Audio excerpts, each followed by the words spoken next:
up the video now, please? Thank you. Good evening, everyone.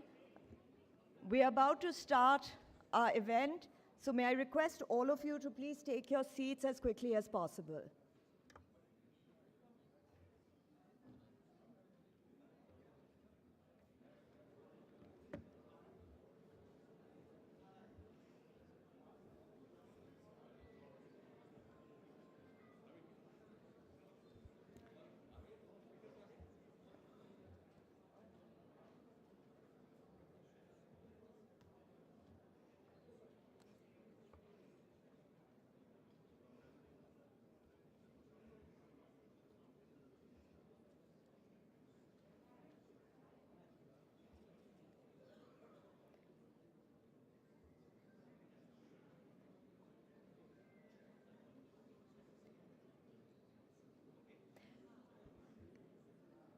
Good evening, everyone. We're about to start our session today, so may I please request everybody to take the nearest available seats to you.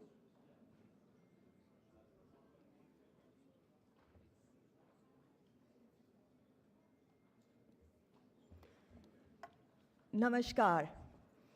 On behalf of India Foundation, we welcome you all for the release of the book, The New World, 21st Century Global Order and India, by Dr. Ram Madhav, the President of India Foundation. The book is a timely intervention amidst the churn that the world has been witnessing of late. Our contemporary understanding needs an urgent update around issues like non-traditional security challenges, role of technology, ideology, and the pandemic as well. To this end, Dr. Madhav has, through his sheer excellence, tried to bring about a fresh perspective to look at and comprehend our changing world order.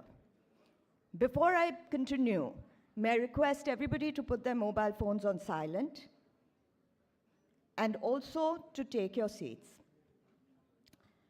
May I now request our dignitaries today to come on the dais. May I start with the chair of the session, Shri Suresh Prabhuji, former Minister, Government of India and Chairman, Governing Council, India Foundation. May I request Shri Manish Tiwari ji, Honorable MP, Lok Sabha, to kindly come to the dais. May I request Ambassador Shyam Saran ji, former Foreign Secretary, to kindly come to the dais. I would also request the author of the book and the president of my foundation, Shri Ram Madhav ji, to come to the dais.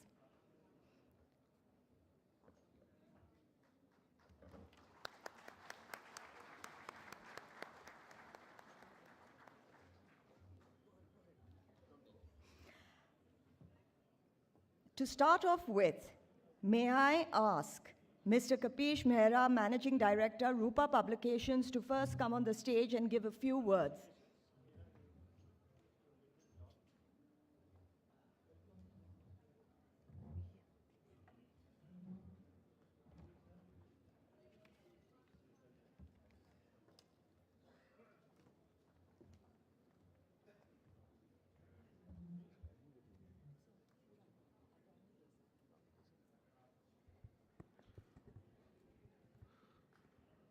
Very good evening to, first of all, the most important person in the room, the author, the celebration of the evening, to Ram Madhav ji. Many congratulations. To the distinguished panel, Shri Manish Tiwari, Dr. Shyam Saran, Dr. Suresh Prabhuji, distinguished guests, ladies and gentlemen. I did take the liberty of asking Ram Madhav ji at the beginning of the evening if he believed in astrology. He very politely said, "I don't disbelieve in anything."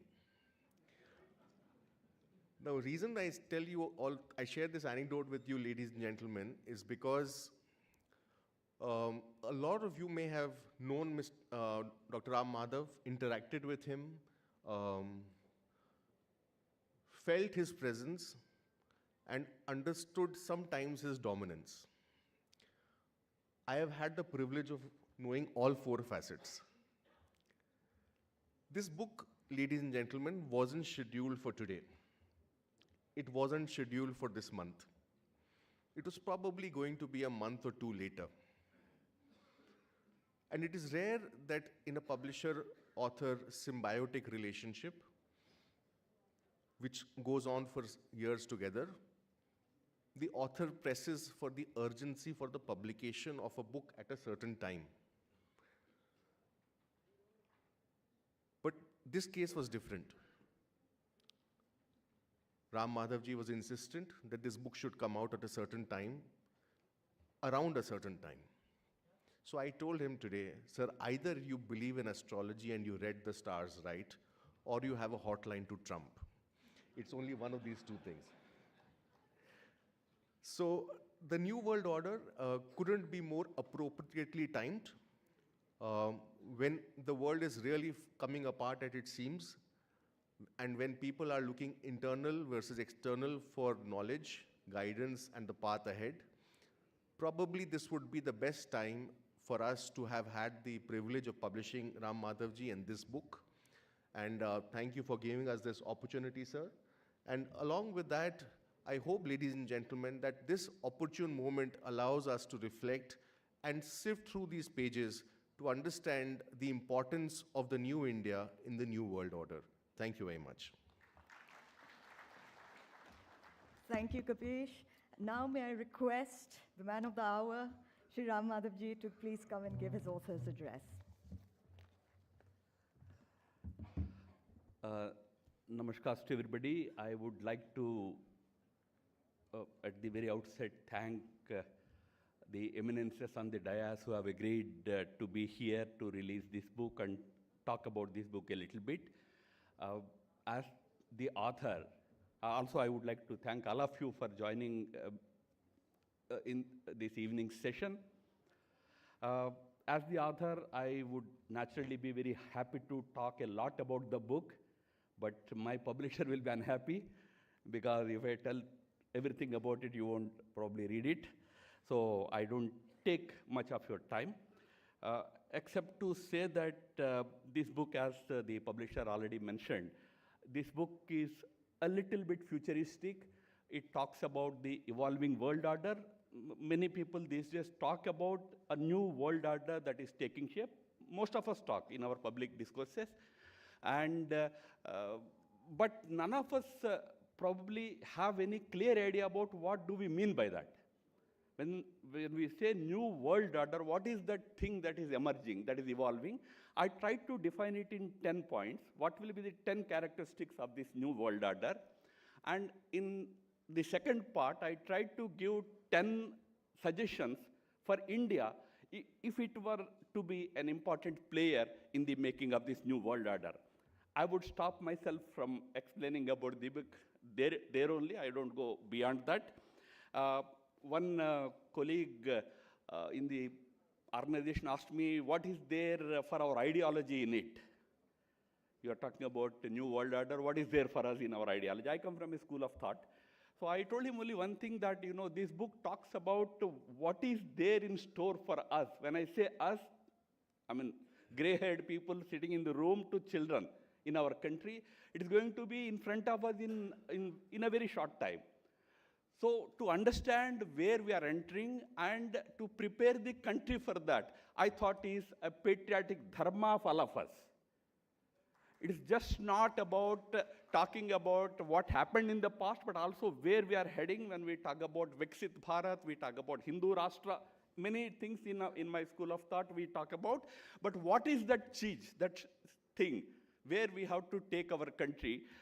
This gives some idea about it. I said 10 points and 10 suggestions. It can be 12 points, it can be 13 points, 15 suggestions. But I tried to give a few suggestions in this concise, not concise, actually it's more than 400 pages in this book.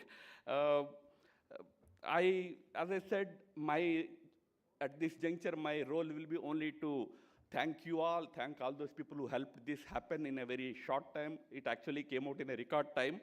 And while I conclude, I just want to tell you something very personal. I always had love for books, so I have got a big library in my house, 5,000 books I have. So I used to hang two placards in my boards in my library. One board used to say, don't ask for borrowing a book from this library. You will say, just read and just I want to read it, because all these books are collected that way only. And I used to also hang another board. It is borrowed from a very famous European author. One who lends a book is a fool. One who returns it is a super fool. Don't borrow, don't lend, please buy and read. Thank you. Thank you, Ram Madhavji. It makes us want to read the book even more now. Now may I ask the chair of the session, Shri Suresh Prabhuji, to please give his address.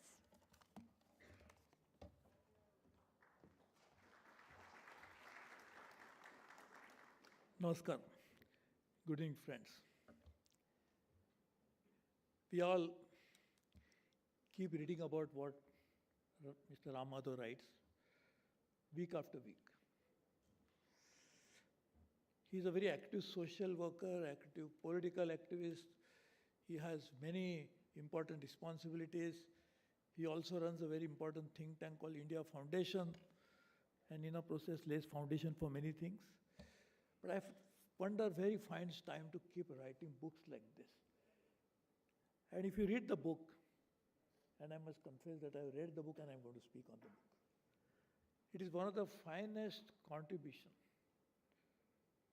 to this entire discourse about really what is happening around us and what should be done in a situation like this. So it's a very timely, thoughtful, sane intervention into this whole changing world, and what is the way we also should respond. That's his final part of his book. And therefore I want to congratulate him, and I want to thank many of you I know who have traveled long distances.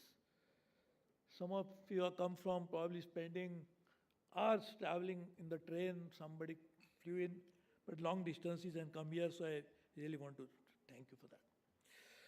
So, title of the book, The New World, it obviously presupposes that old is going or gone. Then only new can come. So there is very interesting thing that we are seeing and which he has mentioned in his book. Anarchy is a new order. It's a very harrowing thought to have, but that's a reality. In this new world, anarchy is becoming the new norm, new normal, and in which we are seeing very interestingly the demise and decline of two things. The demise of multilateralism, which Ambassador Shyam Saran would very strongly feel bad about, like me and many others. Accepted norms of global governance are demised. Institutions which can run societies, they are also, if not dead, on the deathbed. Checks and balances, which are so important for making a democratic world work, are also on, more or less on demise, like you have seen that the institutions which are supposed to protect the rights of the people, the one person can decide whether what they should do and what they should not be doing. We are also seeing, like demise, the decline of United States as a world power, as a very dominant world power. We are seeing definitely a decline of that. We are also seeing a decline of liberalism. And that also at the same time, obviously, the emergence of conservatism. And in the process we are seeing, which all is mentioned by, I am just quoting it from very fantastic, very insightful writing by Mr. Ram Madhavji. The USA-led world is actually now the new world which will emerge will not be that kind of world. And that for many reasons. One, internal. US has such a huge debt pile that a debt to public debt to GDP ratio already passed 100% and might even go to this after this big beautiful book, big beautiful bill, which Manish would have liked to comment upon if it was moved in the Indian Parliament, is something which is also going to add to that. So therefore, alliances that US built, which made them stronger, are demolished, as well as that. And this new order, we are seeing emergence of China for many reasons. The largest foreign exchange reserves, highest exports, highest production, modernization of armed forces, new technologies, and also very high influence of soft power.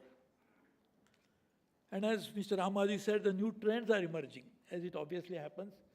When something new coming, the vacuum is created, somebody will have to fill it in. So China is not the only one who would be there, and we are trying to work on so many other possibilities. And one of them, as he has used the word, multipolarity. So it will not be unipolar, not but multipolarity world will also emerge. In that, I hope BRICS also fall somewhere. But as somebody was asking me the other day, what do you think about bricks? So I was saying, normally when you construct a house, you need brick, right? But bricks need glue so that a building can be constructed. So we have to wonder what is that glue that will really bring this political grouping of bricks into reality. We are also seeing that non-state actors are now playing a key role in a process redefining the state itself, the concept of state. And therefore, in this technology world, which Mr. Ramanuja has very elaborately dealt with on AI and others, in my opinion, even some sort of a sovereignty is compromised because of this intrusion of this technology into this, which he has very well explained. At the same time, we still have old issues, which Mr. Ramanuja has dealt in his book, whether it is climate change, and he has given a very good title to that issue, Atlas Changing Earth. This has been an issue for a long time. And Ambassador Sham Saran was our envoy to dealing with this. And we came out with so many, I was Minister of Environment, so we dealt with these issues. Economic issues, which are one of the old issues I'm talking about. And in that now, the often talked about issue of de-dollarization and inequality. Again, I'm very happy to see that Mr. Ram Madhavji had dealt on it very, very well. In fact, each of the chapter of his book should become another book itself, because he has put it into concise form, the way he has actually highlighted the issues. And therefore, some of the issues that I just talked about, whether climate change and others, need global action. When the old world is collapsing and new world is still emerging, how do you deal with that is a very, very important issue. And where do you go from here? And that's what he is talking about in his book, that is the other part of his book, the later part of his book, Reimagining India and Building Brand Bharat.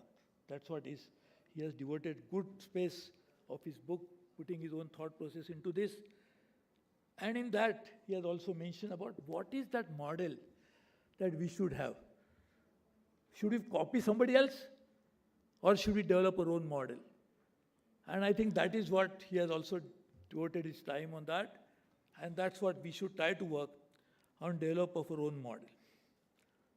And in that, this new structure should be based on age-old, time-tested thought, which we have in abundance. And we should be proud of that, that we have been carrying it out as a civilization, one of the longest living civilizations, in fact, for a long time, and in which he has made some very interesting, and I want to therefore quote it. He has mentioned that Chitti, which is our inner self, our soul, should be the guiding principle to build this new idea. And which he has said that Deen Dayalji Upadhyay, he had mentioned about Virat, which the thought that he gave to take this, make this Chitti rise, to create a mega power of people. And there he has given a very interesting anecdote. This is the conversation that happened between T. Prakasham, who was a member of the Constituent Assembly, then he became the Chief Minister of Andhra Pradesh. And then the conversation between him, Mr. T. Prakasham, and a Lala Lajpat Rai, when he was studying abroad. He said, how do you deal with such a huge power, British power, such a disciplined society? How do you deal with that? And that answer was given by Gandhiji. When we actually awakened the soul of people, and the chitti was made Jagrut, and that's how the freedom, not only won it, but we won it in a very magnificent way. Unlike many other societies, many other countries, we won it in a right way. So therefore, the new model, and that's what we talked about, should be built on ethical and moral values. And I'm again quoting what Ram Madhavji has said. Will Durant, he had said the spirit of India lives in religion more than science. That's what he has mentioned. So just imagine, we should not forget that fact, while he has also talked about embracing technology in a very significant way. But it's a reminder about what we can do, and he has also mentioned about post-Buddha, how we really came out with this is not only here, but in our neighboring China or in Greek, how the thought drove the entire process of rejuvenating the societies, and he has talked about it. Ram Madhavji, in his concluding part, he's also talked about the way forward, democracy, Bharat, he has used a very interesting word, dharmocracy. It's a very important word. It's a word, say, dharmocracy, not religiocracy. Using with the dharmocracy because dharma has a unique meaning in our culture, in our belief. We say you follow dharma, the righteous way, you can never lose. You can also maybe retreating for a while, but you'll always go and win ultimately. And that's what he is mentioning, dharmocracy. And again, he has his own, he's quoted. Gandhiji, he had said, I can't live without religion. I would rather live with religion because this is my integral part of my personality, my own self. And that's why he also theorized the concept of Ramarajya. Incidentally, Mr. Ram Madhav also writes a column called Ramarajya once every week. I think it appeared yesterday also on one. And he has also talked about for a future path. He has given very interesting examples. How patriotism, if it is really fueled properly, how that can achieve incredible results, like it happened in case of Japan. When nothing was remaining, and then it was there. And so I think we are waiting for our Vice President. So my last point is, which he has mentioned very well, he must build a value-based global order, and in my opinion, that is what is meant by Vasudhaiva Kutumbakam. So I think we really are very looking for the new life, new order. We, as Bharat, India, we should adopt new technology, but also ensure we create new jobs. And in that is what is important. Let me welcome, who is entering any moment now, the Honorable Vice President of India, who will be actually releasing this book. And we are just waiting for him to join in. And then there are two very illustrious friends of mine. One is Ambassador Shyam Saran, who has been the authority, is the right person to speak, as well as Mr. Manish Tiwari. Thank you.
Notice, Vrinda.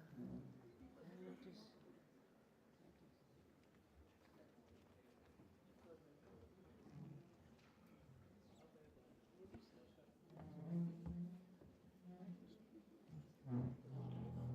Now can I request everybody to rise for our national anthem, please?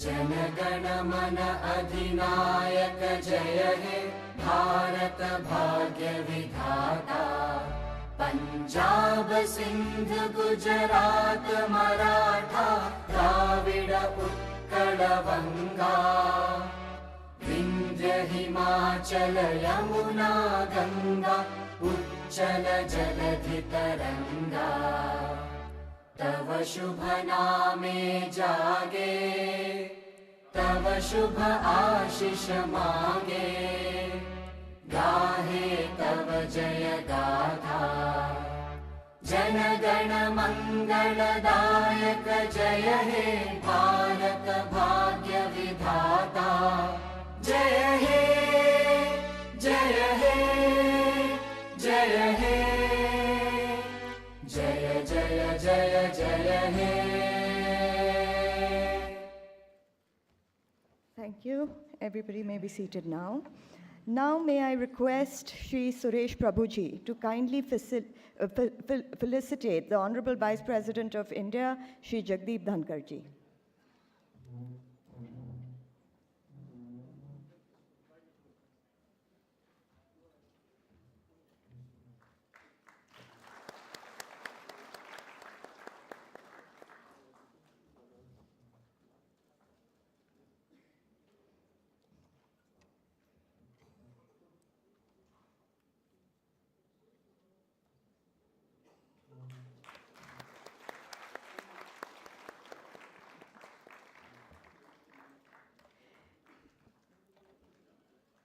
May I request now Dr. Ram Madhav ji to felicitate Shri Manish Tiwari ji.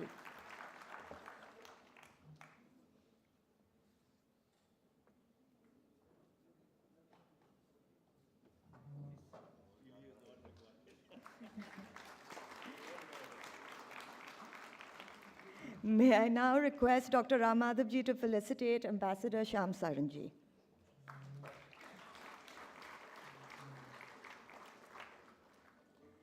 Now may I request our dignitaries to unveil the much-awaited book, The New World, 21st Century Global Order in India, authored by Dr. Ram Madhav. There are boxes in front of you. You may just open it.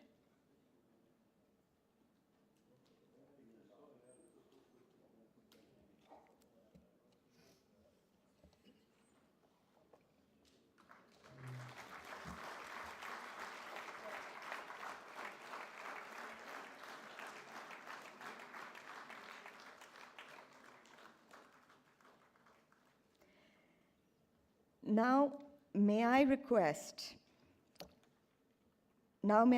the Honorable Vice President of India, Shri Jagdeep Dhankar ji, to deliver his address, please.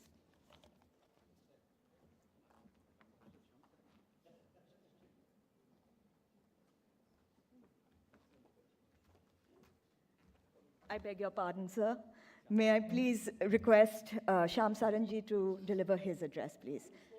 Please, yeah.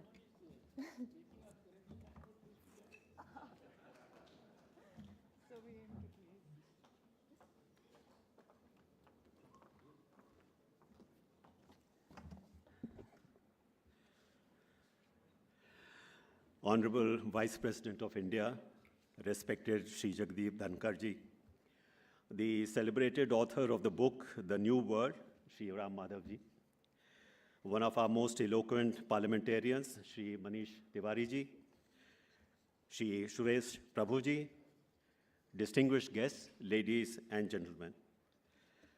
I wish to thank Ram Madhav ji for inviting me to participate in the launch of his latest book, The New World, the 21st Century Global Order and India. I am honored by his invitation and congratulate him on the publication of a seminal work on statecraft and international affairs.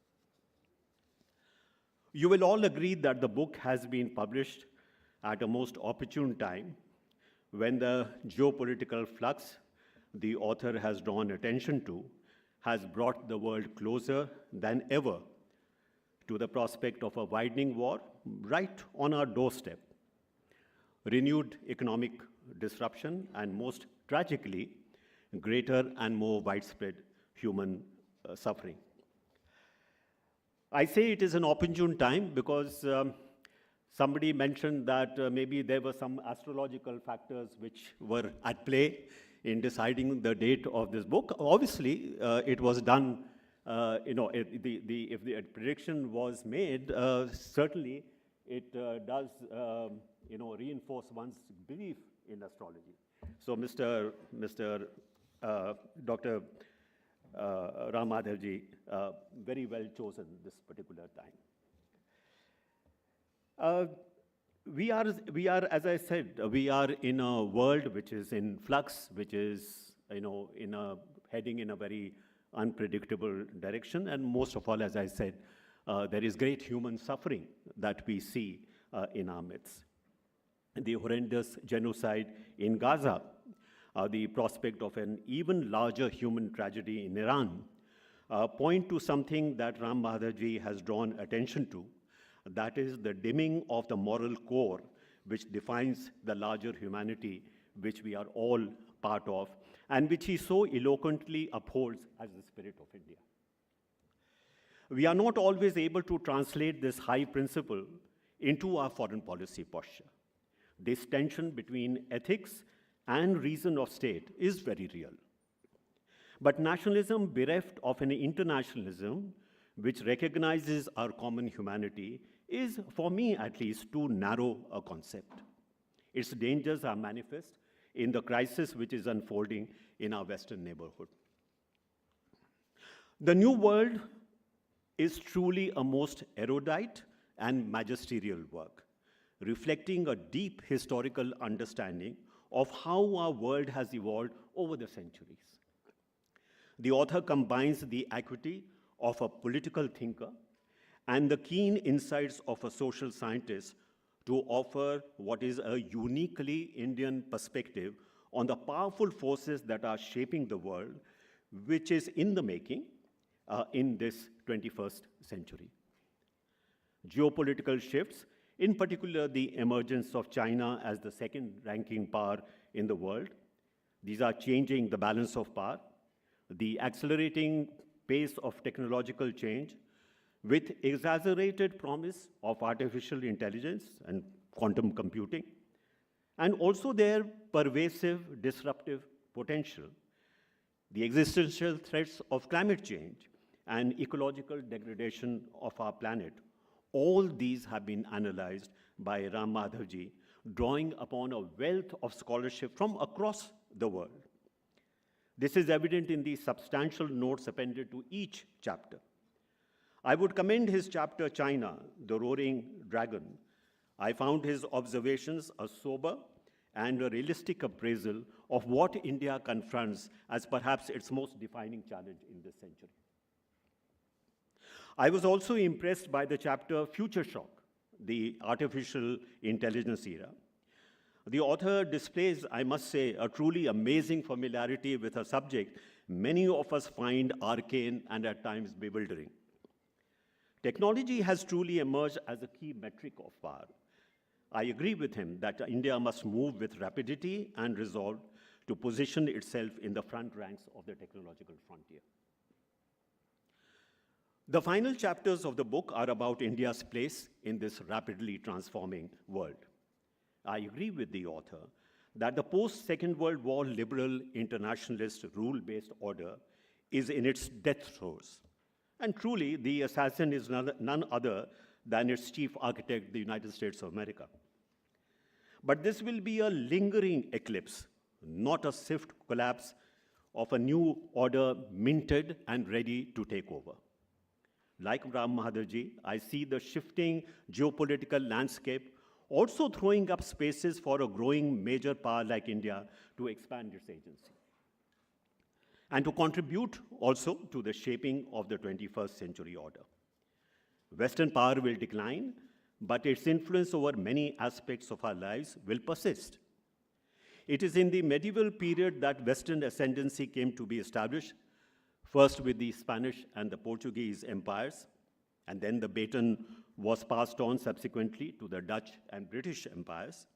The latest legatee of these geopolitical shifts is the United States, also an European power in its culture and attitudes, and which has been the preeminent power since at least the end of the Second World War. It may be noted that each of the geopolitical shifts in the last 500 years has been within an identifiably Western system, with each building upon the rules of the game set by its predecessors. There are many components of Western ascendancy, and some will prevail longer than others. Ram Madhavji has drawn attention to the challenge of replacing the US dollar's dominance of the world financial system. There are other areas in which inertial forces will keep Western influence alive, though diminished. This is a factor which Indian foreign policy must be mindful of. The book contains a blueprint for India to grow and occupy the front ranks of leading powers in this century. One cannot disagree with most of the author's well-considered recommendations. He sees many departures from the past in our current foreign policy, which I acknowledge, but I see many more continuities. This should not be surprising, since the drivers of a country's foreign policy and the sense it has of its place in the world are shaped by geography, its history, its culture, and the temperament of its people. The citizens of this country, irrespective of their ideological or political persuasions, need to engage, to converse with each other, to debate with one another on issues that are so important to the future of our nation.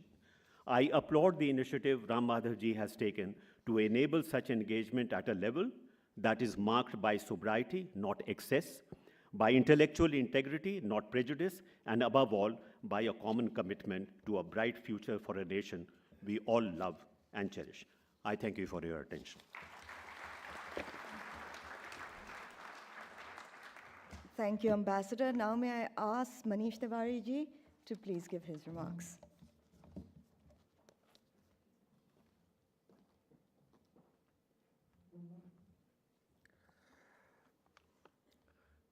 The Honorable Vice President of India, Shri Jagdeep Dhankar ji, the author of this book, Shri Ram Madhav, Shri Suresh Prabhu, and Shri Shyam Saran ji. May I commence by complimenting Shri Ram Madhav on his latest book that is both expansive in its exposition and incisive in its analysis. From the individuality of the early human to the social contract of conservatism juxtaposed against wokeism, this book covers a diverse array of topics, all discussed in great detail and analyzed in a very objective manner. My profound congratulations to Diksha, Shri Ram Madhav's daughter, who stepped in to do the heavy lifting to bring this work to fruition. Daughters are indeed special. As it is with all delectable menus, and so is it with books, there are certain partakings that you may savor, and others that may not be so appetizing to the palate. But that is the nature of the discourse, and that is the nature of scholarship when it is presented in a very cogent and articulate manner.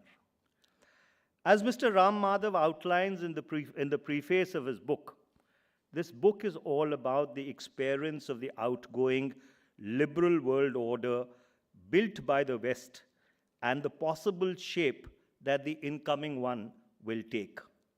In other words, the moot question is, to paraphrase what Antonio Gramsci had written about a century ago, is the post-World War II order dead, and the new one yet to be conceived? And therefore, do we exist in the age of monsters? Or are we back to the old order as it was conceived in the 17th and the 18th centuries? The latter seems to be more the case. Given Ram Madhavji's estoppel about not discussing the contents of the book in great detail, which I think is injustice to an author, because ultimately it is upon the readers to really read the book in its entirety and come to their own conclusions. Let me then try and present an alternative scenario, which may be food for thought for Mr. Ram Madhav's next scholarship. As we speak, as Mr. Shyam Saran and Mr. Suresh Prabhu were rightly pointing out, there are unprecedented trade tensions across the world triggered by President Trump's attempt to restructure the international architecture of commerce. The Russia-Ukraine war that began in the February of 2022, the Israel-Hamas/Hezbollah/Houthi Iran conflict that broke out in the October of 2023, and the rise of China over the past 3 decades that has attained portentous overtones in large parts of the world beyond the immediate Chinese realms in North Asia, Southeast Asia, and South Asia. The added dynamic is the latest India-Pakistan standoff, the worst after the Kargil war 26 years ago, and now the US bombing of Iran. Modern strategic thought is essentially an European construct because of the experimentation with ideas and the impulses of colonialism. As Mr. Madhav rightly points out on page 18 of the introduction of his book, that the arrival of printing in Europe animated Renaissance, Reformation, and other humanist movements. In addition to this, it also gave structure to contemporary strategic canons. The Peace of Westphalia in 1648 sanctified the construct of a nation-state. Cardinal de Richelieu, the first minister of France from 1624 to 1642, and a prince of the church, propounded the concept of raison d'etre, namely that each nation acts in its own best national interest. It was closely followed by the doctrine of balance of power, the alliance system conceptualized by Hugo Grotius and first put into practice by William of Orange, later King William III of England between 1688 and 1713. These three doctrinal templates laid the foundational stencil of international relations that is kosher even today. This was followed by the Concert of Vienna in 1815, where these three hypotheses were tested. It ensured an uneasy peace for the next 99 years, when there was no general European war till the beginning of the First World War, except for the Crimean Wars from 1854 to 1856. In the May of 1892, in a memorandum to the Russian Foreign Minister Nikolai Girs, the Adjutant General of the Russian Army, Nikolai Orbachov, explained why the traditional method of determining casus belli of war had been overtaken by modern technology. What mattered most now was who mobilized first and not who fired the first shot. The undertaking of mobilization cannot be considered as a peaceful act. On the contrary, he opined it represented the most decisive act of war. On 28th of June 1914, Archduke Franz Ferdinand, heir to the Austro-Hungarian Empire, was assassinated. Within a month, the doomsday machine of general mobilization coupled with raison d'etre unleashed itself on Europe. Once Austria, Hungary, and Germany started to mobilize, other European powers followed suit, and World War I commenced. By 1918, this Armageddon had left 17 million people dead. The Second World War was triggered by the imperatives of the alliance system. In 1938, German troops annexed Austria before occupying Sudetenland. a part of German-speaking Czechoslovakia. However, when the Nazis marched into Poland on September 1st, 1939, Great Britain, according to the terms of the Anglo-Polish Act, declared war on Germany on September 3rd, 1939. France followed suit, and the war dominoes were in full play. By the time it was all over in 1945, 85 million people were dead, and large parts of the world lay in ruins. It was followed by the Cold War. Both these templates, the templates of raison d'etre and the alliance system, were carried forward into the Cold War till the time the Soviet Union collapsed in 1991. The short point that I am trying to make is that if you look at the world as it stands today, when the old order or the post-World War II order seems to wither and a new one struggles to replace it, the moot question that we have to address ourselves to is, are we really moving into a new world order, or are we regressing backwards into an order which is going to be defined purely by the imperatives of national interests of various nations and the alliances that they're able to build along them? The experience between the end of the Cold War and 2025, when you had semi-state actors who challenged the sovereignty of states, actually proves this point, that when confronted with an existential challenge, nations do not tend to rely on multilateralism. Nations tend to act in an individualistic, unipolar manner, which they think best suits or best defines their national interest. While there may be a lot of disagreement today with the manner in which certain states are acting, and there would be obviously larger implications of those actions on the world in the decades to come, but the fundamental point still remains that why have these states chosen to junk that entire multilateral system, which they had so assiduously constructed after the end of the Second World War, when it came to what they think are their own survival and their own existential questions. And this has been both the strength and the continuum of Indian foreign policy, which Mr. Shyam Saran very, very rightly referred to. And so therefore, if you go back to the genesis of the Indian Republic in 1947, you essentially have two imperatives playing themselves out when Prime Minister Nehru took over the reins of office. The one was raison d'etre, that India's sovereignty has to be saved by acting in its own best interest. And number two, given the division of the world into two power blocks, we needed to build a system of alliances, which was then called non-alignment, and today is called multi-alignment. So therefore, there has been a continuum now going back 7.5 decades.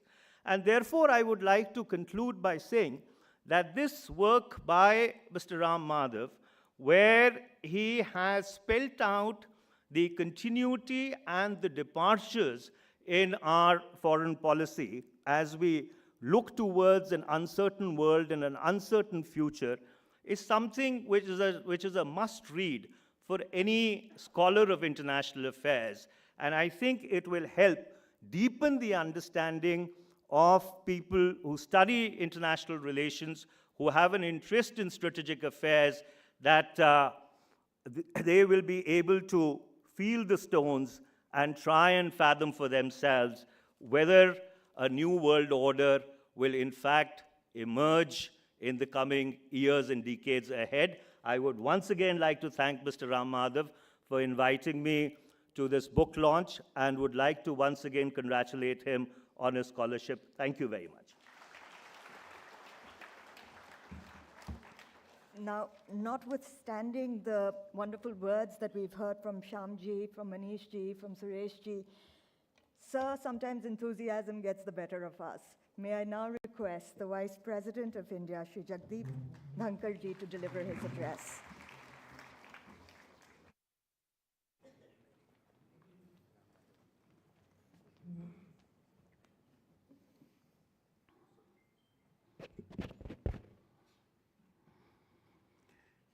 Good evening, all of you. It is one of the trying moments in my life. I would have been better off in the audience, given the expertise of those on the dais. To me, it seems to be a litmus test before the upcoming monsoon session. Ladies and gentlemen, when I sit in Rajya Sabha, on my right is the government, on my left is the opposition. There are occasions when I'm easy punching bag for both. This is a verifiable factual situation, and I'm sure you will engage in that. Those who will do so will do me a great favor. They will share my concern and anguish. Sri Suresh Prabhu, he has had many hats, but the one I look at always, he is a source of inspiration and motivation. And a man full of positivity. His visits to Rajbhavan, Kolkata, city of joy, where I was governor for 3 years, were soothing to me. And same when I hold this office of vice president. But herein, his visits have been infrequent, but I made it a point to visit him in Maharashtra, which is not very keen at the moment. Shri Manish Tiwari,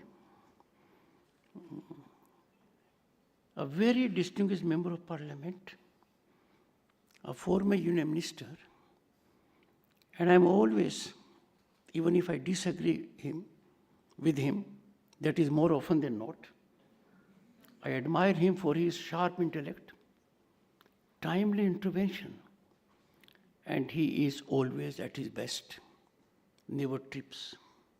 He demonstrated this for the benefit of the entire nation while he was abroad recently.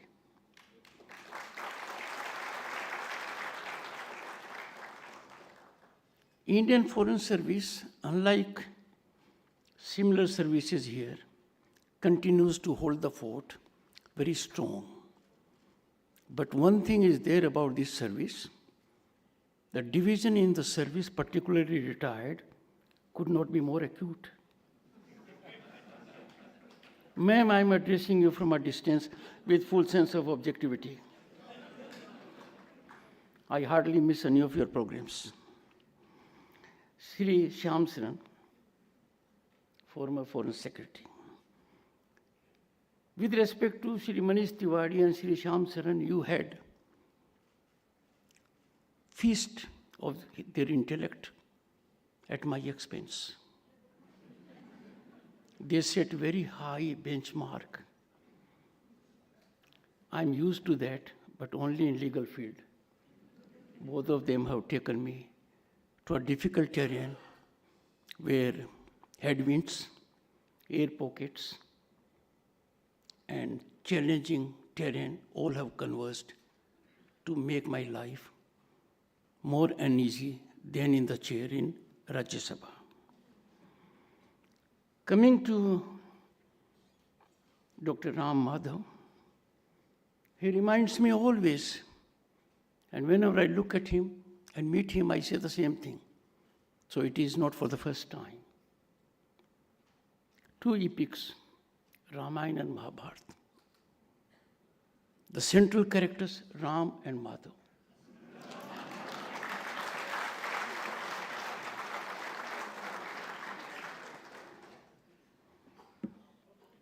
Distinguished audience, I'll be committing a great breach if I were to say that I rarely had the occasion to address an audience with such high intellect. My parliamentarians may take offense at it. But then sometimes truth must prevail. After all, Gandhiji taught us the power of the truth is you feel confident and you don't have to remember.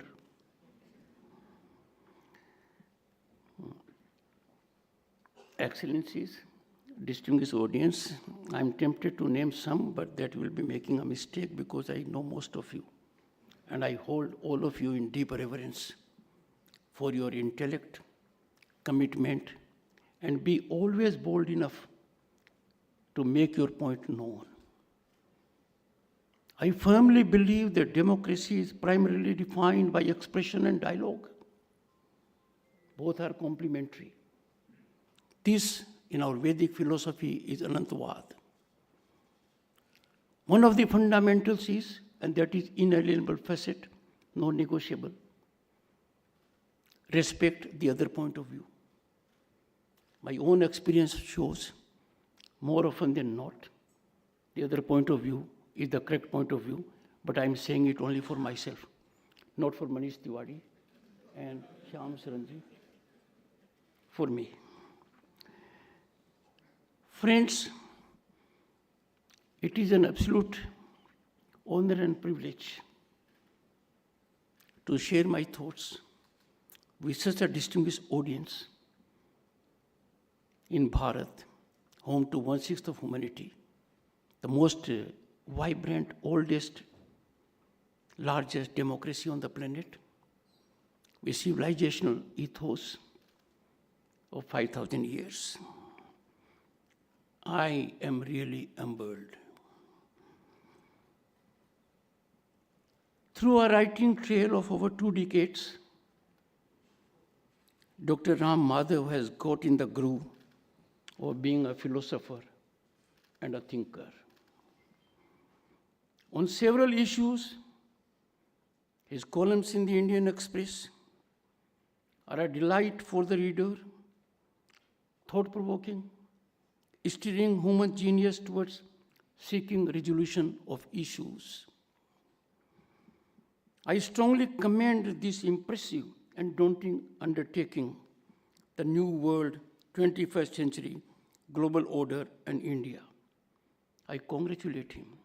He must have heaved a sigh of relief after hearing Shri Shyam Saran and Manish Tiwari. You have crossed the first barrier.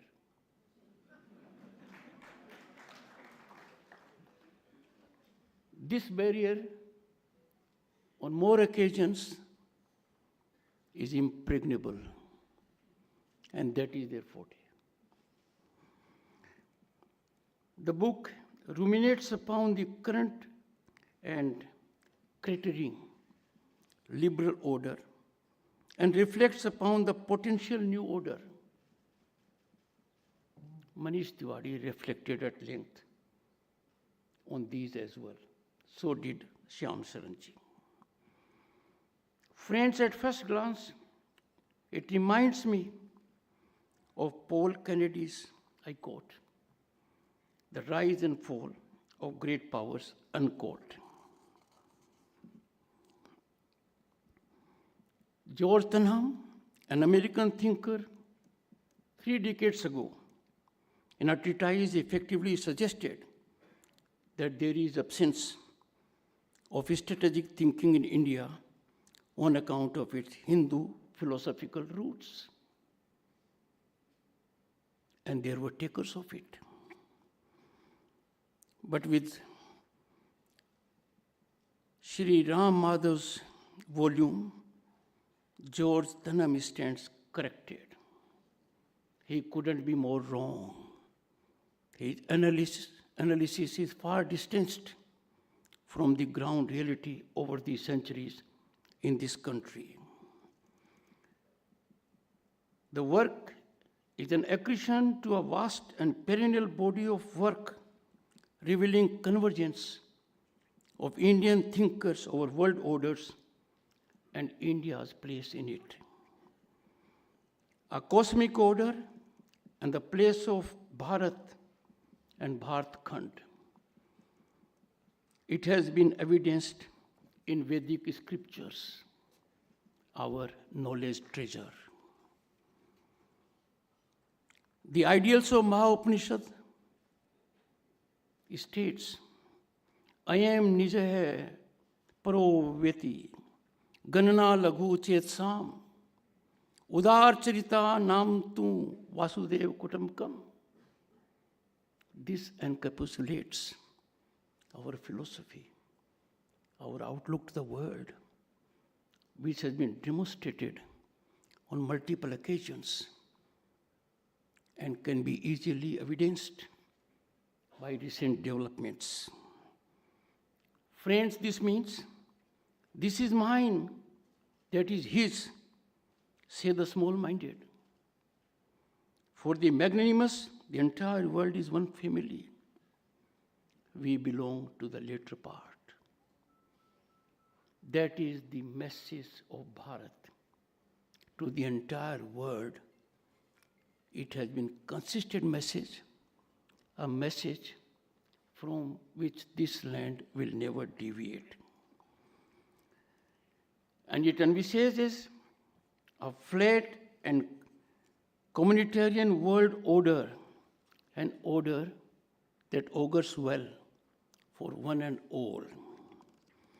The principal Rajdharma, or ethical statecraft, and Dharam Yudh, just war, in Mahabharat, Dham diplomacy in Ashokan edicts, and Mandal theory of Kotale, all are examples of theorizing strategic environments, all feast to intellect.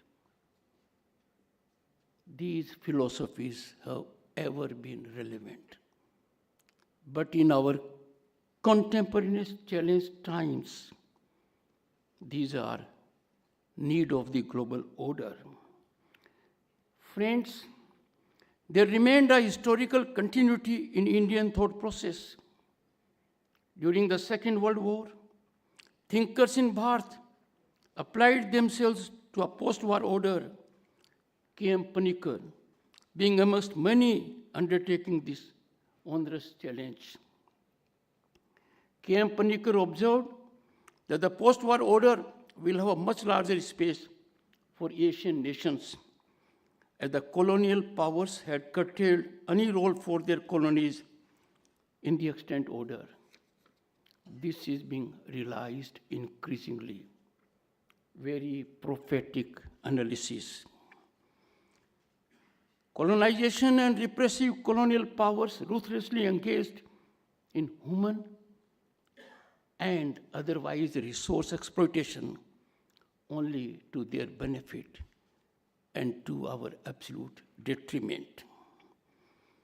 In Asia and Western dominance, Panikkar laid out a vision of post-war order where Asia and the West will be equals. Panikkar also managed to reflect by imagining India as a maritime as well as continental actor that would have a substantial role to play in the global maritime order. Wherever he may be, his soul will be very soothing to know what is happening in the world at the moment with respect to what he thought about. His thought underscored Bharat's principal stance to secure equitable order, global peace, and harmony. Friends, this country has always stood for global peace and harmony, never having engaged at any time in its history on expansionism. The contemporaneous global scenario today is alarmingly concerning and also equally worrisome, particularly for peace-loving nations like Bharat. Today, as we stand at a critical juncture of history, Ram Madhav stands in that illustrious lineage of India thinkers who assiduously and vigorously embraced the intellectual challenge of thinking about the past, the present, and the future.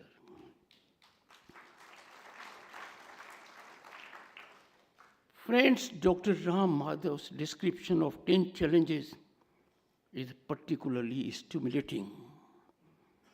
Considering that there are many more such challenges, an attack on civilizational ethos of countries like India would surely be one such.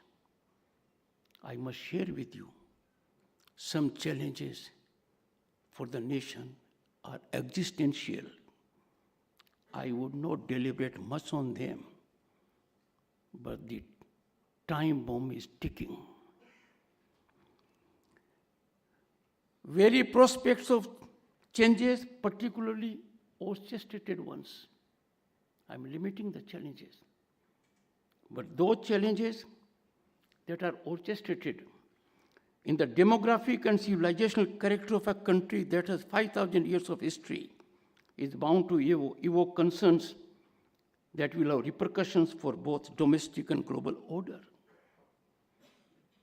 Our identity in its pristine value system has to be preserved. It is not optional. We stand for it. And you will find comparably others are doing it.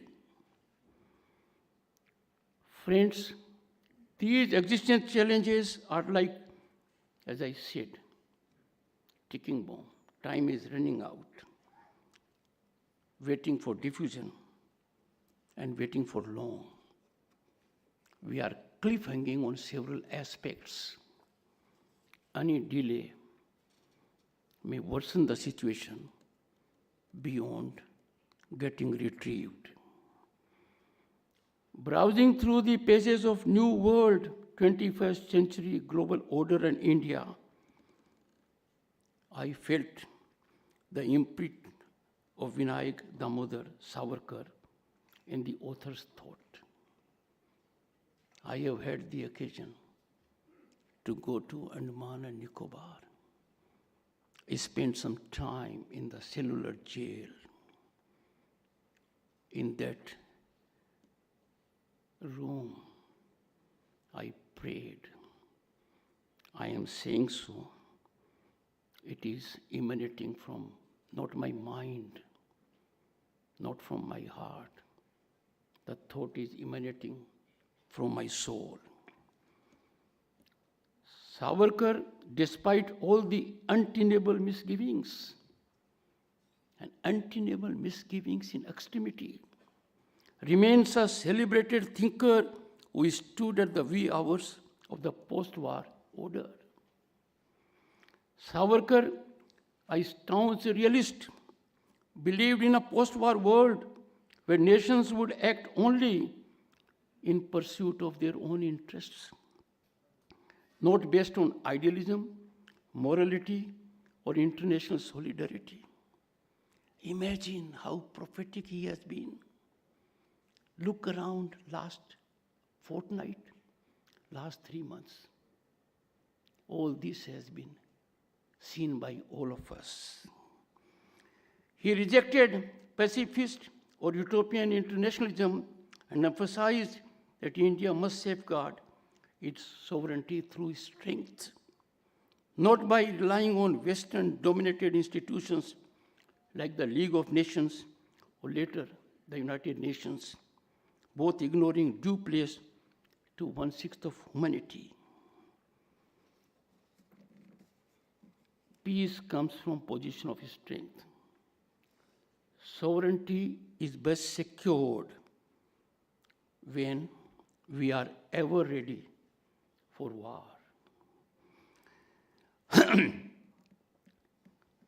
Friends, I could not agree more with lamentations of the author, Dr. Ram Madhav.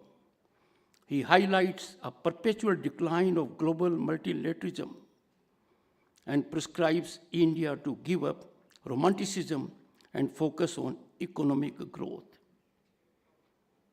While asserting this, I heard my good friend, parliamentarian, former Union Minister, Manish Tiwari. He also reflected with a variation. I am not entering into a caveat. Friends, today strengthening Bharat is the governing philosophy and a resolve of this government. It is steadfast, firm, non-negotiable, and notwithstanding the critics, it is spinally strong.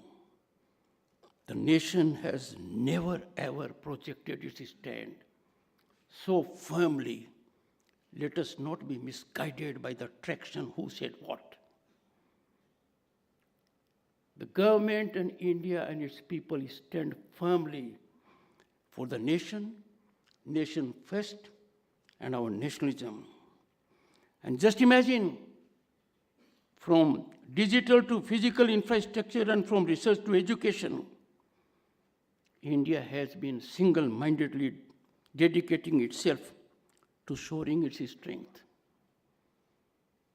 The kind of strength Bharat needs has been carefully brought about by empowering the people to an extent, the scale which is mind-boggling.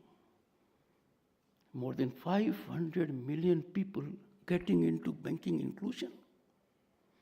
Look at the scale at which people got gas connections.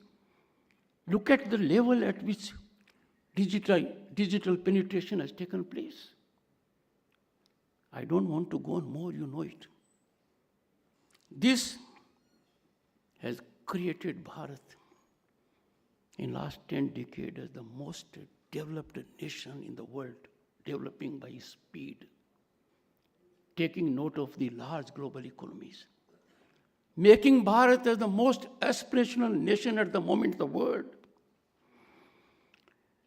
Friends, these are times when we are easily misunderstood.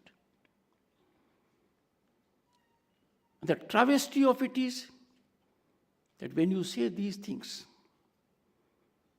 hypocritically sycophancy overtakes the traction to denude you of your position by exactly pointing a finger which normally should be pointed towards them. Friends, even the Fabian socialists of the 50s cannot disagree with the direction of the country as we strive to attain. And what do we strive to attain? We are not creating Bharat. It was not born on 15th August 1947. We only got rid of colonial power. Sarve bhavantu sukhine, sarve santu niramaya. That is our philosophy. May all beings be happy. May all beings be free from illness. Maintained the tag of world's fastest growing economy during last decade. The Bharat has today enviable demographic dividend when it comes to youth. Our median youth age is 28. We are a decade younger than China and USA. Friends, as Bharat achieves universal well-being for all citizens, we become role model for others. We lead by example, not by proclamation. We already lead in areas like digital public infrastructure where global South nations can follow our path. It was the visionary leadership of Prime Minister Modi that during G20, the concerns of global South could be put on the radar. It happened for the first time. It was for the first time during G20 that African Union was put at par with European Union in the membership of G20. I would call it a game-changing development. And therefore, when we assess the progress of Bharat, our outlook must be very broad and myopic, not dictated by isolated incidents. Those who take a stand for momentary situations are not in the psycho groove of Bharat. Once we attain this strength inwards, we can shape our strategic environment outwards. Friends, since the book reflects on global order, the rise of Bharat is benign, beneficial to all, harming none. Vasudeva Kutumbakam. Benign because this country does not have a history of conquest. We do not project our strength through external territorial aggression. The Prime Minister of the country, Shri Narendra Modi, sent a message to global community a few years back. We are not living in an era of expansion. He conveyed to the entire world that this nation believes that all global disputes, conflagrations need to be addressed through dialogue and diplomacy. And the Prime Minister did it recently when we had terrorists from across the border. He targeted only terrorists. It was calibrated, precise, to keep away civilian population. Bhavalpur and Muridke, associated with Jaish-e-Mohammed and Lashkar-e-Taiba, are proof of it. And how penetrating it was. Coffins were taken to Kabristan accompanied by terrorists, ministers, and people in uniform. But when it comes to defending ourselves, there has been legitimacy of the use of force in our strategic thought, as we have believed in Dharam Yudh or just wars. I said so in the beginning. This is sanctified by our Vedic philosophy. Friends, let me again focus on the recent episode, Operation Sindoor. There was not an attack on 26 souls. What was ravaged was soul of Bharat. We are a land of Gandhi. Such a barbarity, such act of terrorism. The attack was on our integrity, unity, sanctity of Bharat and Bharatiya values. Let me say, with deep conviction, what is inclusivity is in our civilizational vein. No one in the world can rise to a level to give us any lesson as to what is inclusivity.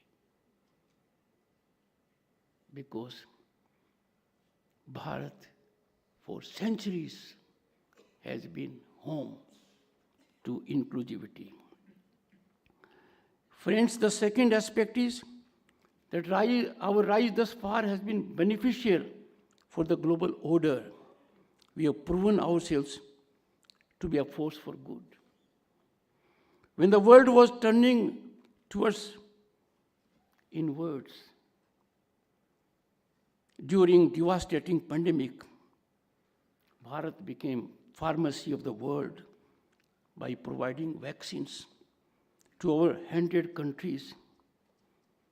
We have made our unique digital public infrastructure open source, and there have been many takers in the world.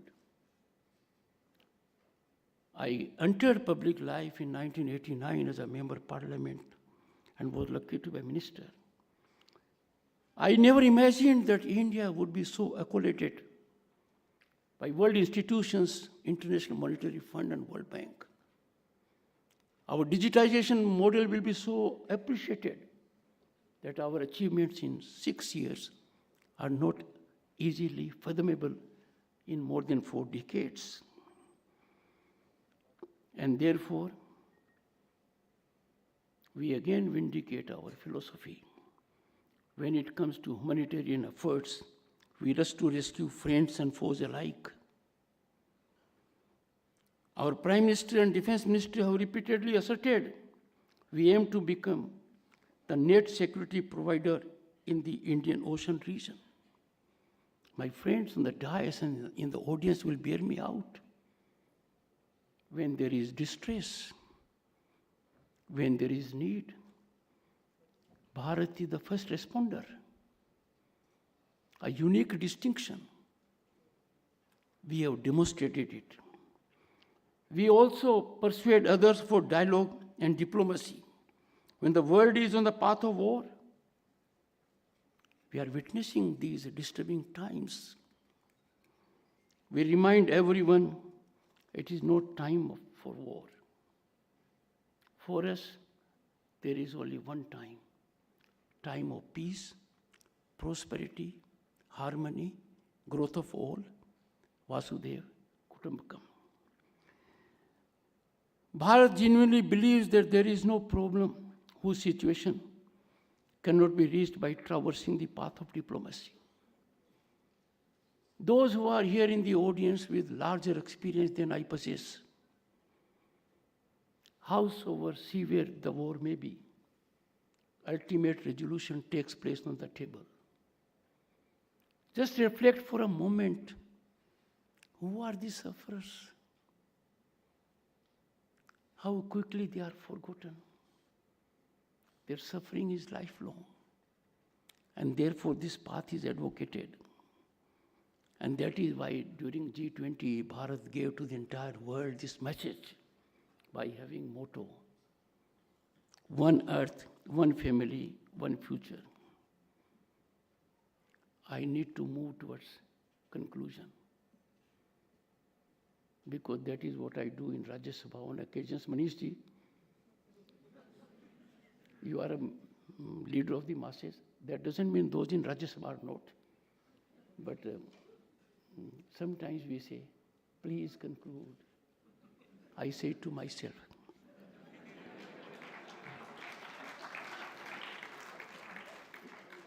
Friends, the pathway to Bharat's rise would require careful treading.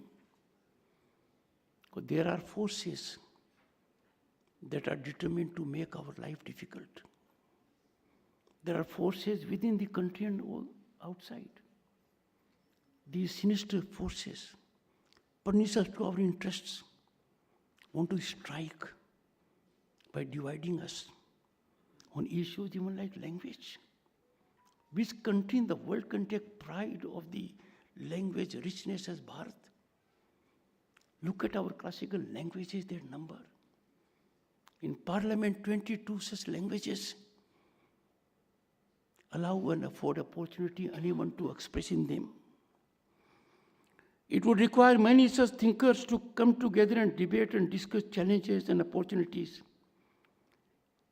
and aid policy makers in making right strategic choices. Evolution of policies must take place now, a little more representative character. India's think tanks, they are available in various formats, different political parties. It is required that there be convergence. I wouldn't suggest, Manish ji knows, the political temperature has to come down.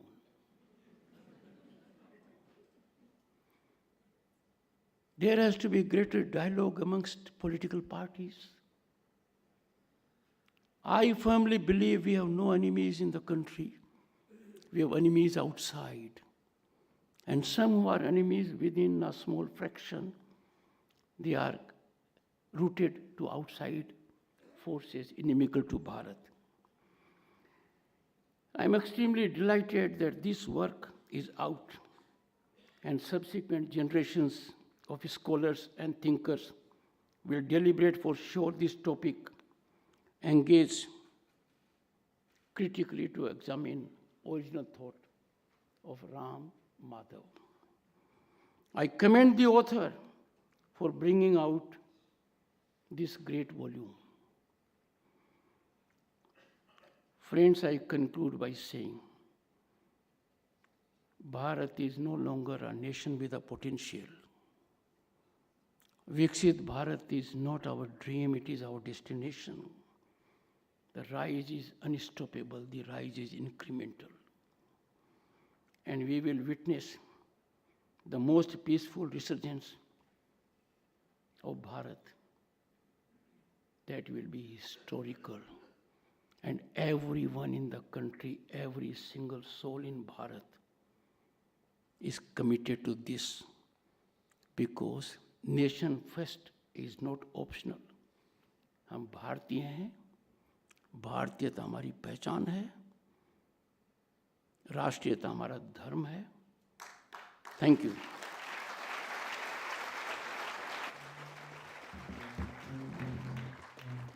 Thank you, Honorable Vice President, for such a thought-provoking and enlightening address peppered with humor and so much of warmth.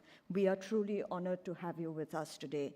I would also like to express our gratitude to Shyam Saranji and Manish Tiwari ji, as well as, of course, our very own Suresh ji. But now, as we come to an end of this session, may I request all of you to please rise for our national anthem.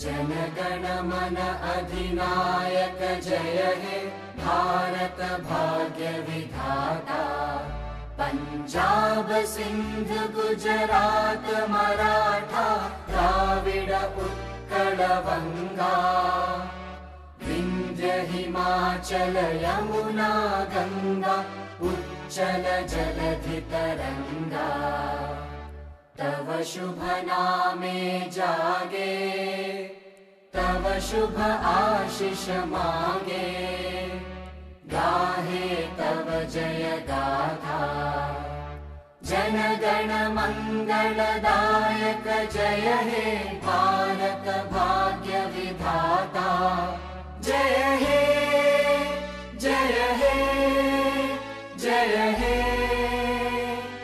जय जय जय जय हे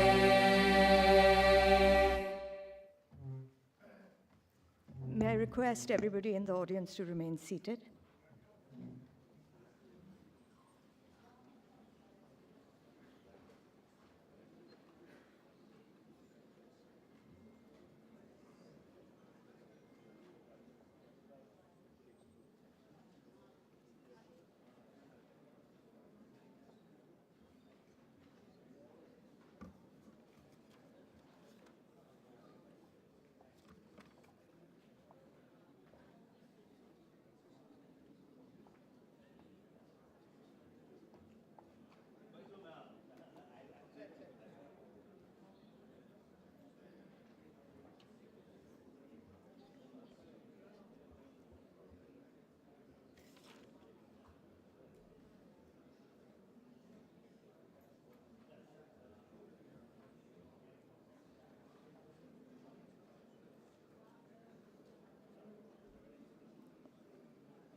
May I once again request all the audience to remain seated as the Vice President leaves the hall.